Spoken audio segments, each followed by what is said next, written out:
नमस्कार, आप देख रहे हैं स्पिरिट न्यूज़ और मैं हूं वंदना मलकाइन नायर।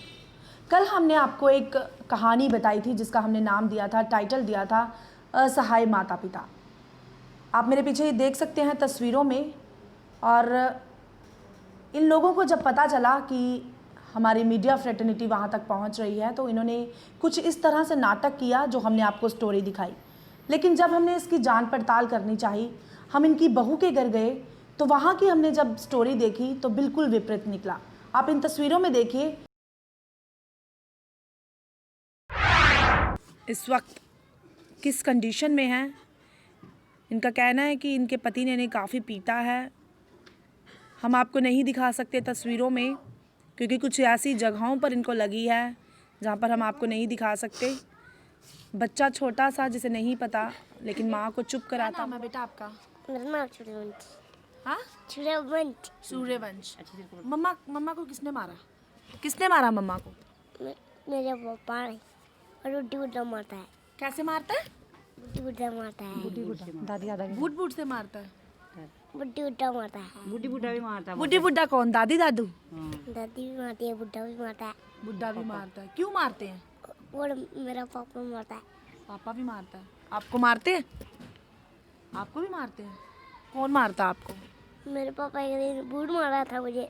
बूट मारा था पापा ने? किसके साथ रहना है, मम्मा के साथ या पापा के साथ? नहीं, मैं मम्मी के साथ। मम्मी के साथ रहना है। मम्मी के साथ। पापा अच्छे हैं गंदे? गंदे। गंदे हैं। हाँ।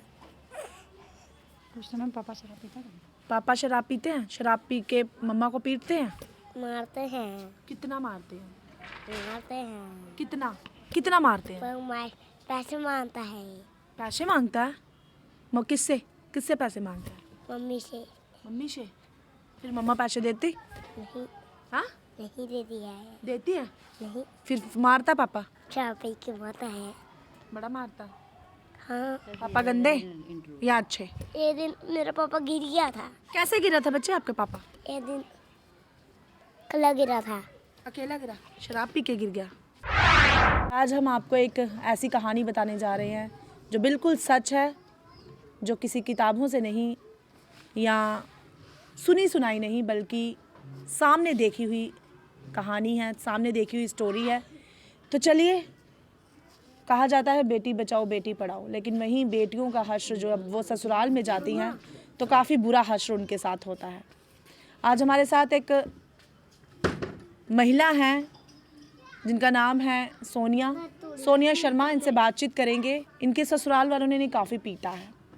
इनके हस्बैंड ने तो इन्हें पीटा ही पीटा, इनके पति ने तो इन्हें पीटा ही पीटा। पति जिसे परमेश्वर भी कहा जाता है, यानी इनके पति परमेश्वर ने ही इन्हें काफ़ी पीटा है। साथ ही साथ इनके पति परमेश्वर के माँ बाप जो हैं वो भी इन्हें पीटते हैं, यानी इनके सास ससुर जो हैं वो इन्हें पीटते हैं। इनसे बातचीत करेंगे। अभी अगर इनकी हालात देखे जाए, मैं अपने कैमरामैन से कहूँगी कि इन पर पूरा जूम करे और इनके आपको आंसू भी जो हैं वो दिखाई देंगे ज़रूर, किस तरह से ये इस वक्त किस कंडीशन में हैं। इनका कहना है कि इनके पति ने इन्हें काफ़ी पीटा है। हम आपको नहीं दिखा सकते तस्वीरों में क्योंकि कुछ ऐसी जगहों पर इनको लगी है जहाँ पर हम आपको नहीं दिखा सकते।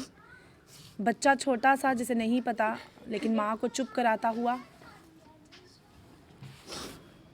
आप देखें बच्चे की, अगर आप बच्चे की तरफ देखें तो स्माइल जो है वो बिल्कुल बरकरार है। छोटा बच्चा है, इसे नहीं पता, लेकिन जब ये बड़ा हो जाएगा इस पर इन्हीं चीज़ों का काफ़ी बड़ा असर जो है वो पड़ेगा और हो सकता है इनके कारण बच्चे का भविष्य भी खराब हो। चलिए बातचीत करते हैं। मैम, आपका नाम? मेरा नाम मैडम जी सोनिया शर्मा। मैडम जी, मेरा घर वाला मुझे रोज़ शराब पी के मारता है और मैं लोगों के घर पे काम करती हूँ, वो मेरे से पैसे भी ले लेता है और मेरी सास आके मेरे को मारती है, मेरे बाल उखाड़ती है और मेरे को कहती है मैं अपने बेटे की दूसरी शादी करवानी, मेरे से दहेज मांगती है। कहती दहेज ला, नहीं तो तुझे इधर आके मार के दहेज तुझे जिंदा जला देंगे, नहीं तो पागल का करार देके तुझे अम्फले हॉस्पिटल में दाखिल करवा देंगे, कहेंगे पागल है। क्या नाम है आपके हस्बैंड का और किधर रहता है? मेरे हस्बैंड का नाम है अश्विनी कुमार, वो मजीन में रहता है, CRP कैंप के पास। मजीन में रहता है जी। और मेरी सास बार बार यही बात जतलाती है, कहती है कि तू इसको तलाक दे, नहीं देना है हम तुझे इधर मार देंगे और पागल का करार दे के अपने बेटे की दूसरी शादी करवा देंगे, हमें दहेज चाहिए, तुझे जला के भी दहेज लेंगे हम तेरे से। कितनी देर हो गई शादी को? मेरी शादी को 13 साल हो चुके हैं और मेरे बच्चे को भी मारते हैं साथ में। 13 साल हो चुके हैं आपकी शादी को। क्या पहली बार आपको मारा या फिर इससे पहले भी आपको मारा पीटा? मैडम जी कई हज़ारों बार मारा पीटा, लेकिन मेरी कार्रवाई कोई नहीं हुई है। कोर्ट में गई, कचहरी में गई, वुमेन सेल में गई, ये जहाँ भी जाते हैं पैसा देके चढ़ा के मुझे ज़बरदस्ती ले आते हैं, कहते हैं हम नहीं डरते, हमारे पास पैसा है। वुमेन सेल में अभी आप गए? जी मैडम जी गई थी मैं। क्या कहा वुमेन सेल ने? वुमेन सेल में आपको क्या कुछ कहा गया? उन्होंने मुझे कहा कि मैं 2 तारीख को मैंने इनकी रिपोर्ट लिखवाई, इन्होंने मुझे मारा, सामान तोड़ दिया, मैं किराए पे रहती हूँ। मेरे को ऊपर लगा था वहाँ पे पीटों की। वुमेन सेल में मैं 2 तारीख को गई तो मैं यहाँ पे रिपोर्ट लिखाने गई, इन्होंने मुझे मार कटाई की और जैसे ही पहुँची इन्होंने सिदरा चौकी में कंप्लेंट लिखवा दी, मेरे घर वाले ने और मेरी सास ने, कि हमारी बहू हमें मार के गई है। पुलिस आई, उन्होंने मुझे कहा कि आपको सिदरा चौकी में आना, आपको अरेस्ट किया जाएगा। आपके हस्बैंड ने और आपकी सास ने रिपोर्ट लिखवाई है कि आप इनको मार कटाई करते हैं। मैंने कहा सर मैंने इनको नहीं मारा, ये मेरी कंप्लेंट है। सिदरा चौकी वालों ने मुझे कुछ नहीं कहा, उन्होंने कहा मैम आपकी कंप्लेंट वुमेन सेल में, आप वहाँ पर जाओ। और मैं वहाँ पे गई। पहले आप इनको देखें, जैसे इनके हालात हैं, काफ़ी कमज़ोर दिख रहे हैं ये, शारीरिक तौर पर काफ़ी कमज़ोर। क्या ये किसी को मार सकते हैं? सबसे पहले आप ये देखें। ऐसा नहीं है कि हम एक ही पक्ष में बात कर रहे हैं, लेकिन ऐसा है कि हम सच्चाई को जो है पेश कर रहे हैं। यहाँ पर आप इनकी शारीरिक तौर पर देख सकते हैं कि किसी को मार नहीं सकते हैं, काफ़ी कमज़ोर दिख रहे हैं। और अभी आप अपने हस्बैंड के साथ रहना चाहती हैं क्या? मैडम जी मैं नहीं रहना चाहती, मुझे तलाक चाहिए और मेरी कार्रवाई पूरी होनी चाहिए इस बार। वुमेन सेल में आपने क्या कहा आपने वहाँ पर? मैंने वुमेन सेल में कहा मुझे इससे तलाक चाहिए। वुमेन सेल वाले कहते हैं नहीं तुझे इसी के साथ जाना है, इसके साथ घर बसाना। अगर ये मुझे मारता है, मेरे को पैसे नहीं देता, शराब पी के ये मारता है, इसके माँ बाप मारते हैं, मुझे नहीं रहना इसके साथ। इसके माँ बाप भी मारते हैं हाँ आपको? मैडम जी। क्या कहते हैं वो आपको? मुझे बार बार कहते हैं दहेज ला, नहीं तो तुझे जला के मार देंगे, तुझे पागल कर देंगे तुझे, और अपने बेटे की दूसरी शादी करवाएंगे, और मेरे बच्चे को भी मारते हैं। काम पे जाती हूँ वहाँ से भी मेरे से सारे पैसे ले लेते हैं। बच्चे को भी मारते हैं? जी मेरे बच्चे से पूछे जाए मारते हैं या नहीं। काम पर जाती हैं, पैसे ले लेते हैं आपसे। आप अपने पास पैसे नहीं रखती? नहीं रखती हूँ मैडम जी मैं अपने पास कोई पैसा भी। मुझे घर खर्च के लिए भी नहीं देता, बनी हुई घर से बाहर फेंक देता और मुझे मारते हैं। और इस वक्त मैं किराए पे रहती हूँ। जी तो यहाँ पर आप देख सकते हैं कितनी बातें इन्होंने बताई जो काफ़ी दुखित कर देने वाली बातें हैं। ये क्या दिखाना चाहते हैं आप? क्या दिखाना चाहते हैं? मैम ये कागज़ हैं, 2008 में मेरी शादी हुई थी मार्च में, और मेरे ससुराल वालों ने, तोशी देवी और अशोक कुमार ने मेरी और मेरे हस्बैंड अश्विनी कुमार की दोनों की फारगती दी हुई है। प्लीज़ मैम इसको पढ़ के आप सुनाएंगे तो बहुत शुक्रिया होगा आपको।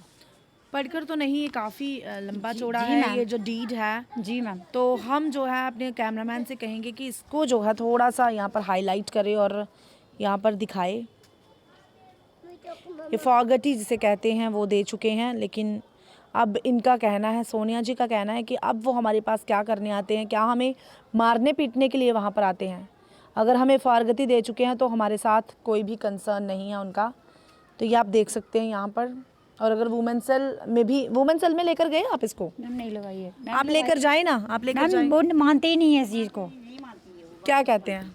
वो कहते हैं पहली बात तो मेरे पास अभी आई है, मेरे ससुराल वाले छुपा देते, कहती है झूठ बोलती है, मेंटली है, इसको प्रॉब्लम है दिमाग की।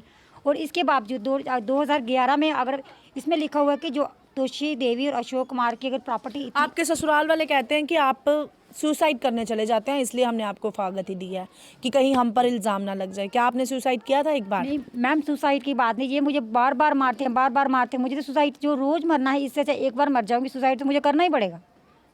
जीने तो ये मुझे देते ही नहीं है, ना मेरे हस्बैंड, ना मेरे घर वाले, ना ससुराल वाले। क्या करूँगी फिर, आप खुद ही बताओ मुझे। और मैम मेरे से प्लीज़ आपसे एक रिक्वेस्ट है, जैसे इन्होंने 2008 में मैंने शादी की है, 2011 में इन्होंने मेरी फारगती दे चुके हैं, उसके बाद मेरा बेटा 10 साल के बाद हुआ है, और मेरे हस्बैंड ने 2017 में मुझे ज़मीन लेके दी है 5 मरले CRP कैंप मजीन के पास, वो है मेरे नाम सोनिया शर्मा, और ज़मीन मेरे नाम है। तो अगर इसमें इस फारगती में लिखा हुआ है कि इनकी प्रॉपर्टी ये तोशी देवी और अशोक कुमार है, अश्विनी कुमार और सोनिया शर्मा की कोई इनकी प्रॉपर्टी में हिस्सा नहीं है, मेरा हिस्सा नहीं है इनकी प्रॉपर्टी में। जो अश्विनी कुमार में आपके नाम पर लेकर दी? जी मेरे जी, अगर आपके नाम पर लेकर दी है तो कोई भी आपसे छीन नहीं सकता, ऐसी कोई बात नहीं है। छीनी गई है मैम। लॉकडाउन के बाद मैम 17 अगस्त को मेरी सास ने और मेरे घर वाले ने मुझे मार पीट के ज़बरदस्ती तहसील में ले गए, और मेरी सास ने, तोशी देवी ने, अपने नाम ज़मीन करवाई, और विटनेस बने हुए हैं मेरे हस्बैंड अश्विनी कुमार।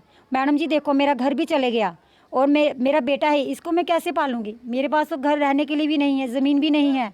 मैं लोगों को घर पे काम करके बच्चे को पालूंगी, या तलाक दूंगी, या अपने बच्चे को पढ़ा के कोई नौकरी पेशे के काबिल बनाऊंगी। मेरी कार्रवाई होनी चाहिए। शुक्रिया मैम। इनकी माता जी हमारे साथ हैं और ये जो सोनिया हैं, इन्होंने, सोनिया नाम की महिला हमारे साथ है, इन्होंने अपनी मर्ज़ी से शादी की थी, लव मैरिज की थी आज से 13 साल पहले। और इनकी माता जी का कहना है कि 13 साल में कई बार इनके दामाद ने इनको काफ़ी पीटा, लेकिन मैं इनको कभी अपने घर पर नहीं लेकर आई। इनके शादी करने से, क्योंकि ये ब्राह्मण हैं, इन्होंने किसी छोटी जाति में कह लीजिए या फिर शेड्यूल कास्ट में शादी की। और आपको पता है कि हमारे भारत का कल्चर कैसा है या भारत के लोग कैसे हैं, थोड़ा सा एक्सेप्ट नहीं करते हैं। तो इनके भाई को भी काफ़ी धक्का लगा, लोगों की जब बातें सुनी। तो भाई एक दिन जा रहे थे तो भाई का एक्सीडेंट हो गया। अंदर आप देख सकते हैं इन तस्वीरों में किस तरह से वो अभी तक जवान बेटा है, पढ़ा लिखा, ग्रेजुएट, लेकिन अभी उठ फिर नहीं सकता क्योंकि उनका एक्सीडेंट हो गया। डिप्रेशन में चले गए, जा रहे थे, एक्सीडेंट हो गया और उसके बाद अभी वो उठ फिर नहीं सकता है। माता जी यहाँ बुज़ुर्ग उनको देखते रखते हैं। बेटी है, बेटी शादी करके गई, लेकिन बेटी भी सुखी नहीं है। माता जी से बातचीत करते हैं। क्या कहेंगे माता जी आप? मैं ये बात कहूँगी, मेरी बात सुनो, सब लोग सुनिए। मेरी बेटी का फ़ैसला कर दिया, आपकी बहुत मेहरबानी है। मैंने कभी इसको लेकर नहीं गई, मैं हर जगह नहीं कभी गई। जो जहाँ जाती है उसको ज़बरदस्ती लेके जाते हैं, मारते पीटते हैं। एक बार इसको जहर भी दे दिया, हमने को तभी पता लग गया, अभी हॉस्पिटल में है, हमने तभी गौर नहीं की। अभी थोड़े दिन हुए, फिर इन्होंने मारा। फिर 31 दिसंबर से लेकर इसको मारते रहे, लड़की नहीं आई। बाहर से आई, कहीं मैं काम करके खाती हूँ मैं, वहाँ से आई, लड़की रो रही, किसी ने मेरे को बताया लड़की तेरी आई है। मैंने इसको बोला मेरे घर में नहीं घुसने देती हूँ। जब ये मेरे को साथ में लेकर गई वहाँ महिला मंडल में, मैं वहाँ गई तो उसने, मैडम ने बोला आप लोग ऐसे करो, आपने क्या चाहते हो? मैं कुछ नहीं चाहती हूँ, मेरे को सिर्फ लड़की ने अपनी मर्ज़ी की है, मैंने कभी इसको नहीं लेकर आई, ना मैं कभी आई हूँ। आज मैं पहली बार ही आई हूँ। जो फैसला लड़की करेगी मुझे मंजूर है। भाई मैंने मारनी थोड़ा, मेरी बेटी है, चलो गलतियाँ हर इंसान से होती है।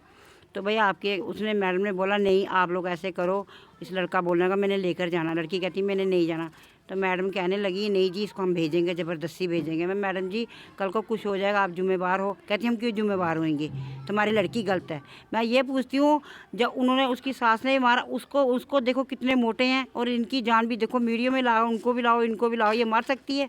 आप इतनी, हर इंसान बेटी के साथ ऐसा रहेगा तो देश कैसे चलेगा आगे? मेरे को इतनी बात बताइए। मैं आपसे यही रिक्वेस्ट करती, मेरी बेटी का फैसला होना चाहिए। तो देखा आपने किस तरह से इन्होंने अपनी बहू को मारपीट कर उनके घर भेजा और वो किस तरह से रो बिलख रही थी।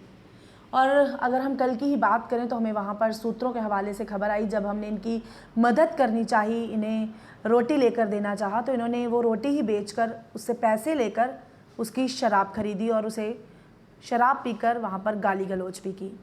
यानी कभी कभी ये हम लोगों को भी धोखा देते हैं। हो सकता है पुलिस प्रशासन को भी ये धोखे में रख रहे हों और इस बेटी को कहीं ना कहीं जो है इंसाफ ना मिले। लेकिन हम जो है प्रशासन से, पुलिस प्रशासन से गुहार लगाते हैं कि इस बेटी की ज़रूर सुनवाई हो। हमने तभी इस स्टोरी को आप तक पहुंचाया, हाईलाइट किया कि आप देख सकें कि किस तरह से ये बेटी, जो अपने माता पिता की असहाय बेटी है, उसे परेशानी आ रही है और अब ये जो है इंसाफ की मांग कर रही है। उम्मीद करते हैं कि इसे इंसाफ ज़रूर मिलेगा। स्पिरिट न्यूज़ के माध्यम से आप ऐसे ही जुड़े रहें स्पिरिट न्यूज़ के साथ। तब तक के लिए मुझे, वंदना मलकाई नायर, को दीजिए इजाज़त। नमस्कार।